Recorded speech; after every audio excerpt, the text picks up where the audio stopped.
Hi everyone. Welcome to today's lesson. I'm Mark. And I'm Emma. We're so excited to help you learn English, starting with the building blocks, the English alphabet and phonics. That's right, Emma. Understanding the alphabet and phonics is key to speaking, reading, and writing in English. So if you're ready, let's dive right in. All right, let's start with the English alphabet. Did you know that the English alphabet has 26 letters? Yes. And these 26 letters are divided into two types, vowels and consonants. There are 5 vowels and 21 consonants. Exactly. The vowels are A, E, I, O, and U.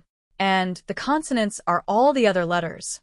Now, each letter has an uppercase form and a lowercase form. For example, A and A, B and B, and so on. Let's go through all the letters together. I'll say each letter, and you can follow along. Ready? Great job. Learning the alphabet is the first step to understanding English sounds and words. And you might notice that some letters look similar, like beach and deeb or P and Q. Take your time to recognize each letter so you don't confuse them. Good tip, Emma. And now that we know the letters, let's move on to phonics, where the real magic happens. Phonics is all about the sounds that letters make. While each letter has a name, it also has sounds associated with it. Right. In English, some letters can make more than one sound. For example, the letter H can sound like I in cake or I in apple. Phonics helps us read and spell words by understanding these sounds. It's a big step for beginners, so let's go through the basic sounds one by one. Let's start with the vowels, which are often a little tricky because they have multiple sounds. True. Let's take each vowel and discuss its main sounds. Starting with A. The letter A has a short sound like in apple, saying apple slowly, emphasizing the A, and a long sound like in cake, emphasizing I. So we have short A which sounds like ah, and long A which sounds like I. Can you try saying these?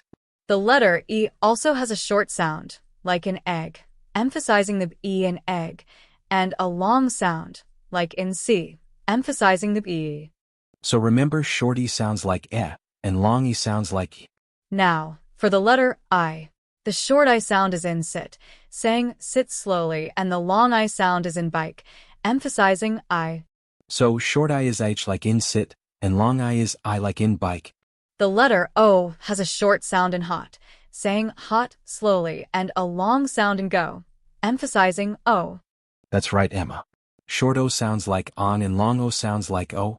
Lastly, the letter U. The short U sound is in cup, emphasizing and the long U sound is in cute, emphasizing U. Good job. So remember, short U is un and long U is U. Now that we've covered the vowel sounds, let's move to the consonants. These letters usually make just one sound, though there are a few exceptions. Right. For example, the letter B usually sounds like but as in bat. But some letters like C have 2 sounds. Exactly. Seat can make a hard sound like in cat or a soft sound like in city, FHJ and more. Let's try a few more. The letter F sounds like fa as in fish.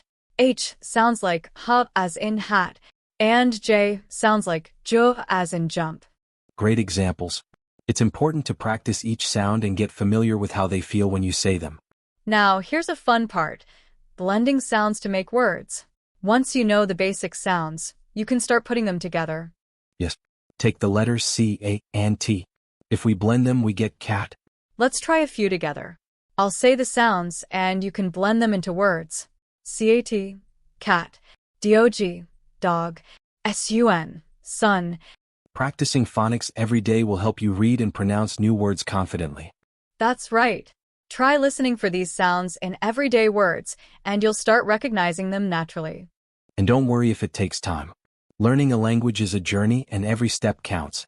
Well, that brings us to the end of today's lesson on the English alphabet and phonics. We hope this lesson helped you understand the alphabet and basic sounds. Keep practicing, and soon you'll be speaking English confidently. Thanks for learning with us. See you next time, and remember, practice makes perfect.